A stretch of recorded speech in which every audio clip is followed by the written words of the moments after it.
vegetables to the bulk of my diet to help me feel full and satisfied. Plus, vegetables are just full of tons of vitamins and minerals that our body really needs. They are truly the #1 superfood. So if your goal is to just get healthier or to lose some weight, vegetables are going to help you tremendously.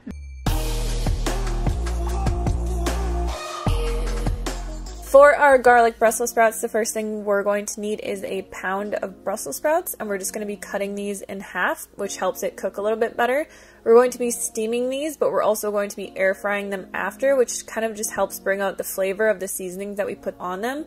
And I just like it better this way, but you can also just steam them if you want. So we're going to steam these for 10 minutes, and then while that's happening, we're going to be making our sauce, which we will need a tablespoon of balsamic vinegar, a teaspoon garlic powder, and 1 tablespoon of coconut aminos.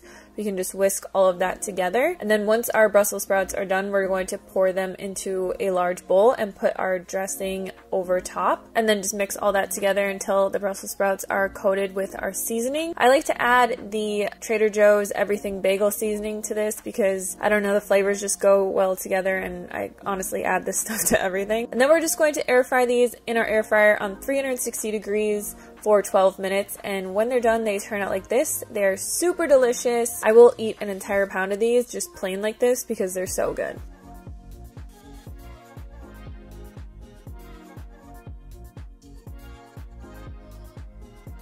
For the next recipe, we're going to be doing the same exact thing, steaming and air frying, but this time we're going to be using asparagus, and I like to just chop the ends off. You can save the ends for soup if you want. It helps to make a really good soup stock, and then we're just going to chop the asparagus in half, throw it in our steamer again for about 6 or 7 minutes this time because we don't want it to be super soggy or anything, and then throw that into a large bowl. We're going to add the juice of half of a lemon, 1 teaspoon of garlic powder, and then I like to use this lemon pepper seasoning from Trader Joe's, but if you don't have this or you don't have a Trader Joe's, you can just add a little bit of salt. Toss all that together. We're going to put these in the air fryer again for 12 minutes on 360 degrees, and I love these because they kind of remind me of kale chips. They get really crunchy because the asparagus is so thin. And I just like to eat these like if I'm chilling and watching Netflix and stuff like that.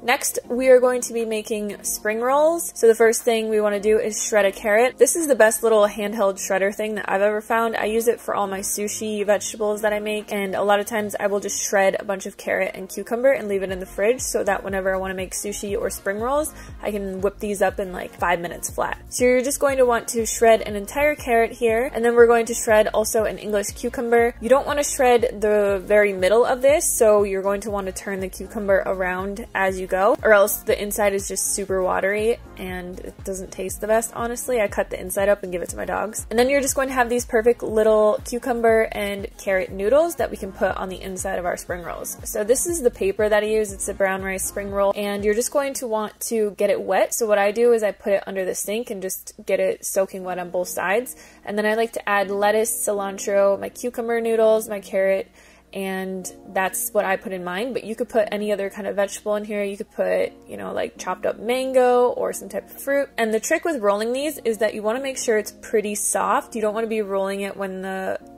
rice paper is still kind of hard, because then you'll just get holes in it.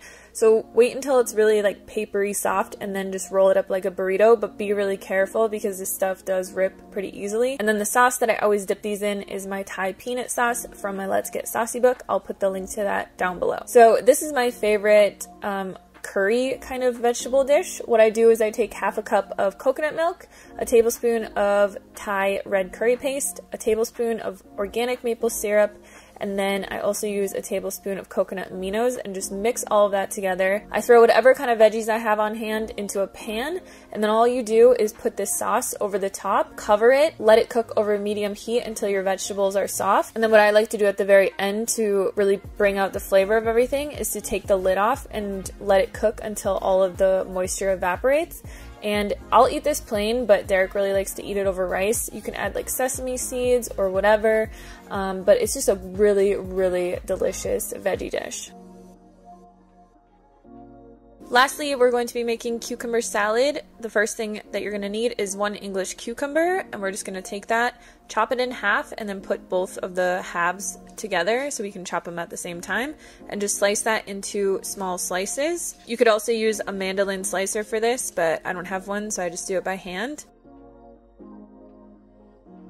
Once that's all sliced up, we're just going to throw our cucumbers into a large bowl. Then we're going to finely mince up 1 green onion and about 2 tablespoons of cilantro. You can just throw all of that into your bowl, and then we're just going to be adding a tablespoon of rice wine vinegar, a tablespoon of maple syrup, 1 tablespoon coconut aminos, or you could use a low sodium soy sauce, a teaspoon of garlic powder, half a teaspoon of ginger, and then just top that off with sesame seeds. Toss everything together and just let it marinate for about an hour in your fridge. This salad is phenomenal, and you can basically eat the entire thing for only about 50 calories.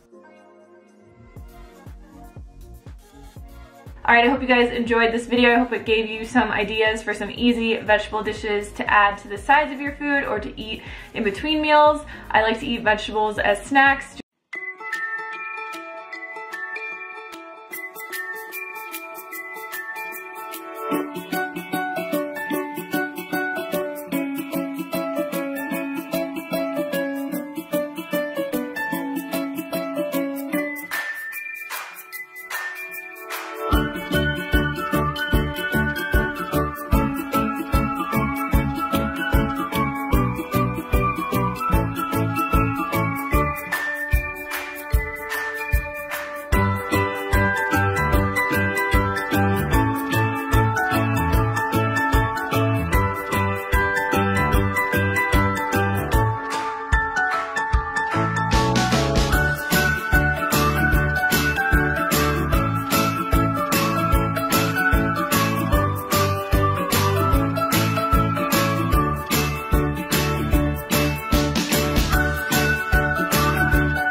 Today I'm making barbecue chicken and sweet potatoes. So simple, so easy, and really good for you. If you want the nutrition facts, I'll put them down below in the description for you. All right, guys, let's go make this barbecue chicken and sweet potatoes. All right, before you start, preheat your oven to 375 degrees. Then you're gonna cover your cookie sheet with aluminum foil so cleanup will be so easy. Now for my sweet potatoes, I had 3 sweet potatoes that I peeled and chopped up into bite-sized pieces. Next I have my olive oil. I'm gonna put about 3 tablespoons of olive oil all over my sweet potatoes.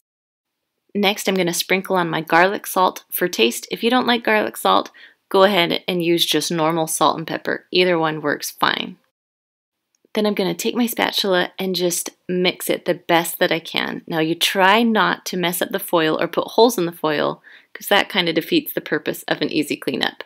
So do it very gently and just try and cover each individual potato with oil.